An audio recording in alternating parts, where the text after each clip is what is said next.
साल 1934 में जब जेल में नेताजी सुभाष चंद्र बोस की तबीयत खराब हो रहने लगी तो अंग्रेजों ने उन्हें बढ़िया ट्रीटमेंट देने के लिए यूरोप भेज दिया।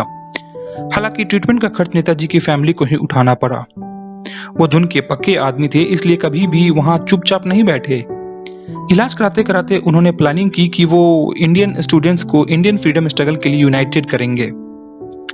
नेताजी जब यूरोप के वियना में इलाज करवाने लगे तो एक यूरोपियन पब्लिशर ने उनसे कांटेक्ट किया और उन्हें द इंडियन स्ट्रगल नाम की बुक लिखने को काम दिया।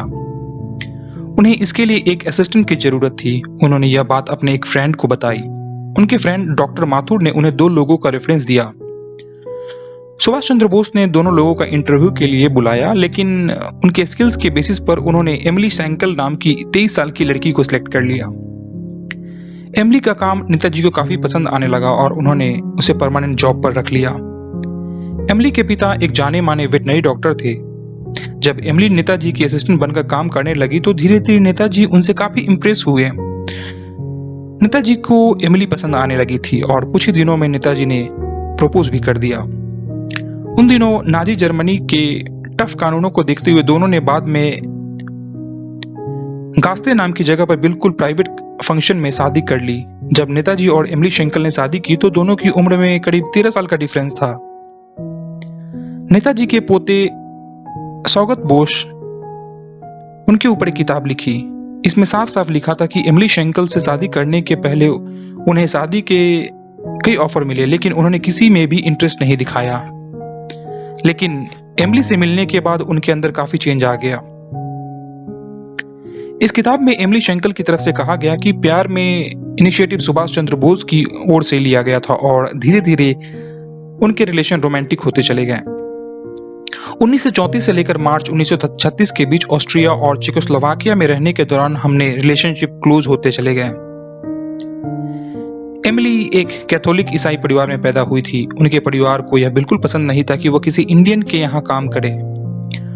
उन दिनों यूरोप में वैसे भी एशियन और अफ्रीकन लोगों को अच्छी नजर से नहीं देखा जाता था, लेकिन जब उनकी फैमिली नेताजी से मिली तो उनकी पर्सनैलिटी की फैन हो गई। उनकी शादी हिंदू कल्चर के हिसाब से हुई थी। वियना में ही एमिली ने एक बेटी को जन्म दिया। सुभाष ने जब अपनी बेटी को देखा तब वह केवल 4 हफ्ते की थी। नेताजी ने उनका नाम अनीता रखा और 1945 में जब सो कॉल्ड प्लेन क्रैश में नेताजी की मौत हुई तो उस समय अनीता पौने 3 साल की थी। अनीता अभी भी जीवित हैं। वो जर्मनी में रहती हैं। वो इकोनॉमिक्स की प्रोफेसर थी। फिलहाल वो अपने पति की सोशल डेमोक्रेटिक पार्टी में उनकी हेल्प करती हैं। उनके पति सोशल डेमोक्रेटिक पार्टी से मेंबर ऑफ पार्लियामेंट भी रह चुके हैं। अनीता अपने पिता के फैमिली वालों से मिलने अभी भी जब इंडिया आती रहती है। अनीता के कुल 3 बच्चे हैं, 2 बेटियां और 1 बेटा। बेटी का नाम है पीटर अरुण और बेटियों का थॉमस कृष्णा और माया कैराना।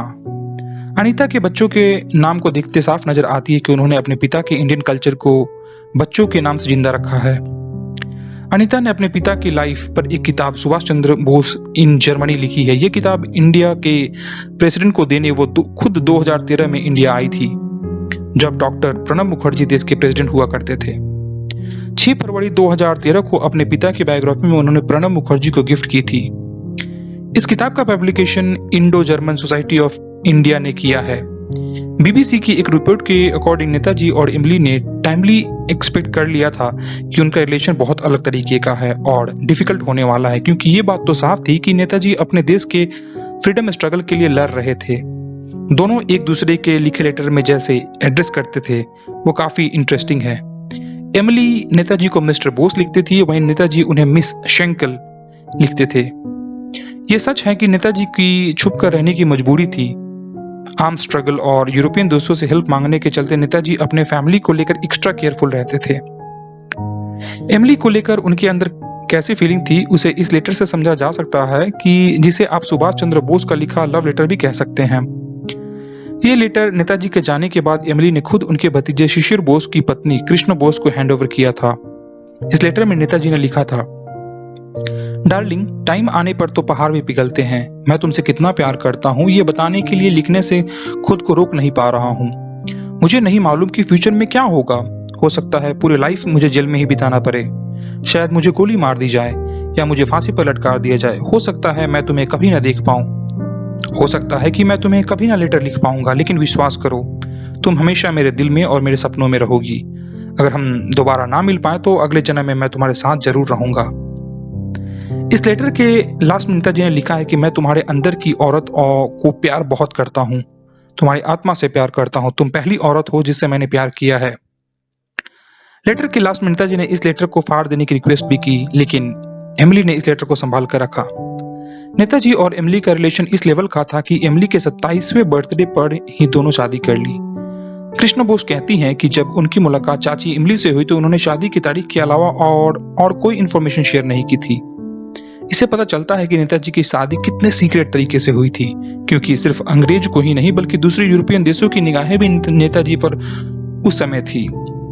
एक मौके पर नेताजी की बेटी अनीता ने यह बात जरूर कही थी कि उनकी मां ने एक बार उसे बताया था कि किसी भी नॉर्मल इंडियन लड़की की तरह अपनी शादी पर उन्होंने मांग में सिंदूर लगाया था। नेताजी जब उन दिनों वहां रहते थे, उनके भतीजे अमीय बोस उनसे मिलने वहां पर पहुंचे थे, लेकिन उन्हें भी इस शादी के बारे में नहीं पता चला। वो भी यही समझते रहे कि अमली ने चाचा की असिस्टेंट है।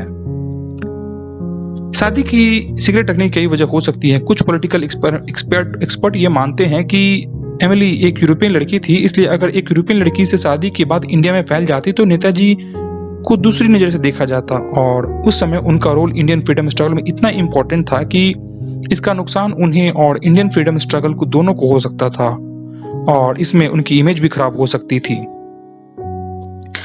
3 बार मेंबर ऑफ पार्लियामेंट रह चुके कृष्णा बोस ने नेताजी और एमिली की लव स्टोरी पर एक किताब लिखी, और true love story Emily and Subhash. इसमें नेताजी और शंकल के बीच में लव रिलेशन को इंटरेस्टिंग डिटेल भी मिलती है। कृष्णा बोस कहती हैं कि नेताजी चाहते थे कि इंडिया से निकलने वाले मैगजीन और न्यूज़पेपर के लिए इमली लिखने का काम स्टार्ट करे। उन्होंने द हिंदू के लिए कुछ आर्टिकल्स भी लिखे थे, लेकिन वो न्यूज एनालिसिस करने में बहुत कंफर्टेबल नहीं थी। नेताजी कई बार इस बात को लेकर भी कमेंट कर देते थे कि तुम्हारा आर्टिकल बढ़िया नहीं था, इसलिए उसको पब्लिशन नहीं किया गया। 22 अगस्त 1937 को लिखे एक लेटर में नेताजी ने अमली से कहा कि तुमने इंडिया के बारे में कुछ बुक्स मंगवाई है, लेकिन मुझे नहीं लगता कि इन बुक्स का तुम्हें देने से कोई मतलब है। तुम्हारे पास जो किताबें हैं वो अभी तक तुमने वो पढ़ी नहीं है। इसके बाद भी सच यही है कि नेताजी और एमिली दूसरे से बहुत प्यार करते थे। 1934 से 1945 के बीच दोनों के साथ महज 12 साल का रहा, और इसमें भी दोनों ने साथ में महज 3 साल का समय बिताया।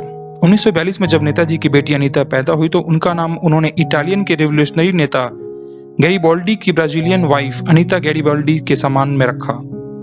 बताना जरूरी है कि अनीता गैरिबाल्डी अपने हस्बैंड के साथ कई लड़ाइयों में शामिल हुई थी, और उनकी पहचान ब्रेव सोल्जर की रही। इस एपिसोड में दोस्तों बस इतना ही। आगे की एपिसोड में हम जानेंगे नेताजी से जुड़े कुछ कंट्रोवर्सीज के बारे में। तो सुनते रहिए खुशी एफएम ऑडियो बुक दिल से। मैं हूं आपका दोस्त विकी।